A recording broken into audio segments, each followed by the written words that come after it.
Today, I'm going to be showing you guys just how easy it is to get a perfect score on your SAT. How's it going? My name is Lucas Blois, and I went through probably exactly what you're going through right now. I took my first SAT in the fall, and I was super unhappy with my score. So I'm here today to lay out exactly what I did in the following months to end up with a 1570 on my March SAT the following year. So I want to give you a layout for everything, how you'll decide exactly what to study, how long to study for each day, and even some free resources that you can use to study for the SAT today. And I want to make it as streamlined and fun as possible because, as Peter Drucker put it, everything is confusing as you're going through it, but makes sense in hindsight.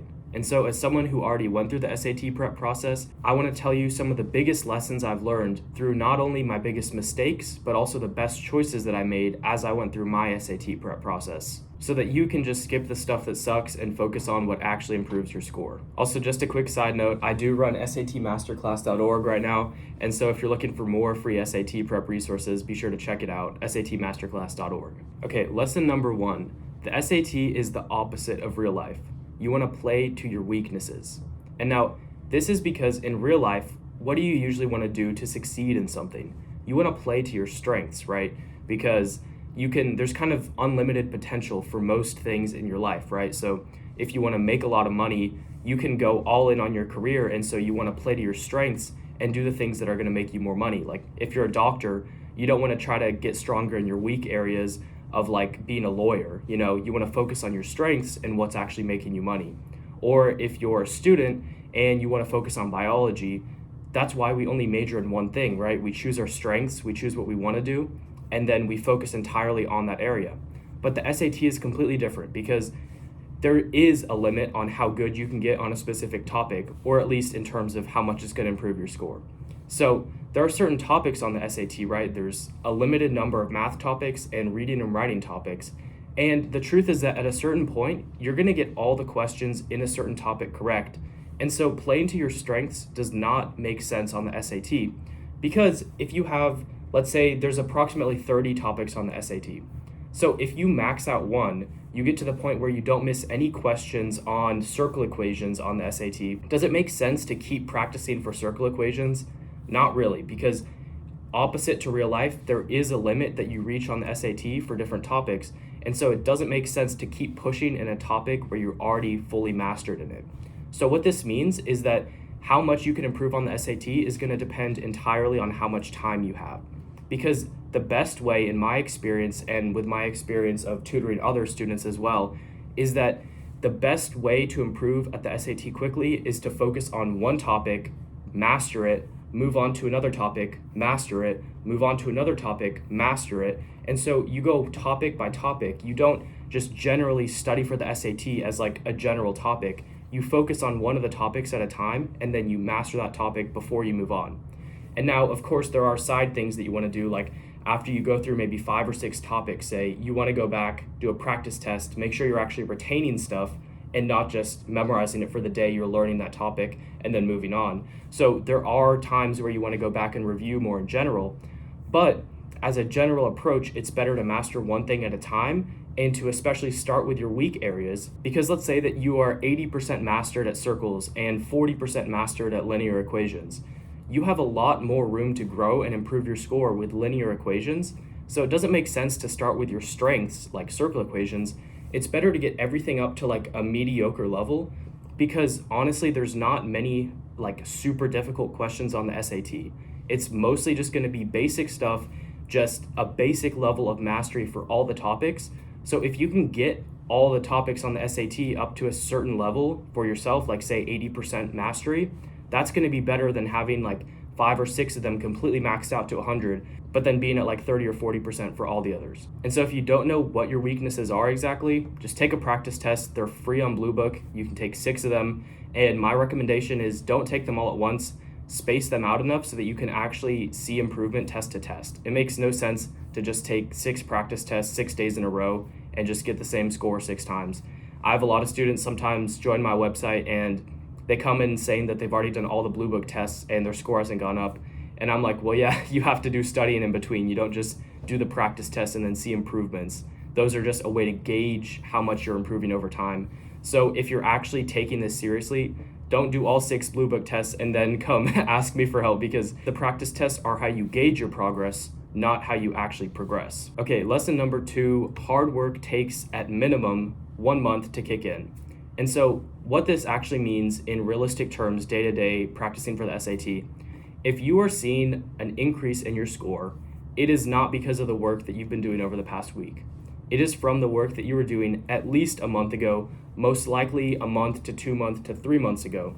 And so what this means is that if you're seeing improvements, don't immediately think, oh my God, I've been working so hard over the past week, like I'm improving so much. Because what it usually is the work from a month ago that's actually kicking in now. Because your brain actually absorbing new knowledge takes time to kick in. And so studies have actually found this, that when you study for something and you think that you're learning a lot, what actually happens is that your brain is slowly digesting the new information over a period of weeks, even months. And so you don't want to think that immediately when you study, you're going to start seeing the effects of that studying. Of course, there are times where you can just memorize an equation or something right before a test and see an improvement day to day. But I mean, think about, why do we even have the education system, which goes on for years at a time? You know, we're basically in the education system for 18 years before we go out and start living on our own. And so why do you think they make it like that, right? Because it takes a long time for information to digest. And so the early years of your life, you're learning things slowly over a long period of time. And that takes me to another point, which is that SAT prep is a marathon, not a sprint. And so that's very, like, it sounds obvious. People say stuff like that all the time, so it's a little bit cliche, but it's completely true. Like, over the long run, small efforts every day are going to build up way quicker than a lot of effort in a shorter period of time. And so if you can just tell yourself, if I do something every day for 6 months, I'll get better, then you don't have to worry about how hard you're focusing each day or how much you're doing each day. You just focus on output. And the best way to increase your output is by increasing the duration that you do something. Okay, lesson number 3, get a study buddy seriously.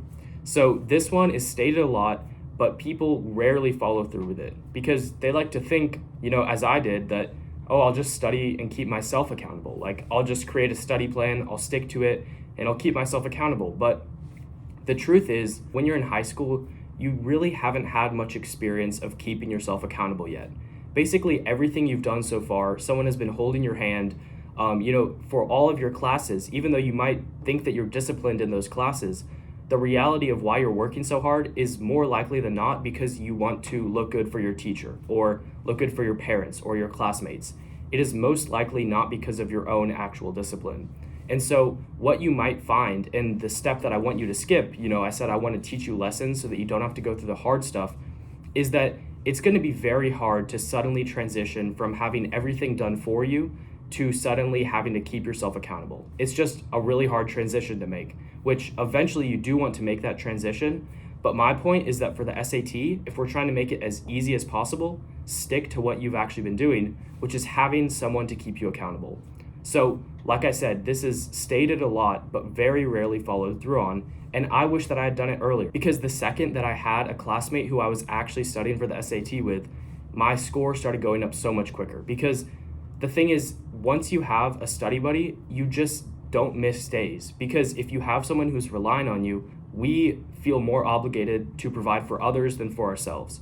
And so they've actually done studies on this where they found that people give medication to their dogs more consistently than they'll give the medication to themselves. So if someone has a dog that gets cancer, they'll give their dog pills more likely than if they got cancer than they would give the pills to themselves. So it's just a simple law of human nature, is that we're going to help others more than we're going to help ourselves. So get a study buddy and make yourself completely accountable to them. Set a time every day where you're going to study together, and make yourself feel guilty if you miss those sessions. Because guilt is honestly one of the best ways, as unhealthy as it might be, guilt is one of the best ways to motivate yourself to do something. It feels horrible to feel guilty to someone else, and it's very easy to overlook guilt towards yourself. So involve another person in your process. Make it non-negotiable that you have to show up. Lesson number 4, if you do practice problems, you'll get better, and if you don't do them, you won't get better. Now, this one sounds completely obvious, but it's often overlooked because people always know the first part. Do practice problems to get better. That's pretty obvious. But the second part is what people overlook, which is that if you don't do practice problems, you won't get better. because there are so many things that you can do to study for the SAT. And the only one that's really going to have a meaningful impact is doing practice problems, doing practice tests, actually doing the SAT in some form or another, right? And so if you're spending a lot of time creating a study plan, learning small strategies for the SAT that you think are going to save you like 30 seconds per problem or whatever, like all these YouTube videos you see, watching like day in the life motivational Harvard student videos, none of that is actually improving your SAT score. And so I want you to realize that more than what you do, it's what you don't do. So if you look at people who are actually improving on the SAT, most of the time, they're not doing something that you aren't doing. They aren't doing something that you are doing. So I'm going to say that again. They're not doing anything special that you aren't doing. They're just not doing some of the things that you are doing. So most of the time, it's about figuring out what to cut out, not what to put in. Because the SAT is the simplest thing in the world. They've done countless studies. The number of problems you do directly correlates to an increase in your score. And so there's no special cure, there's no special hacks. You just need to do the practice problems.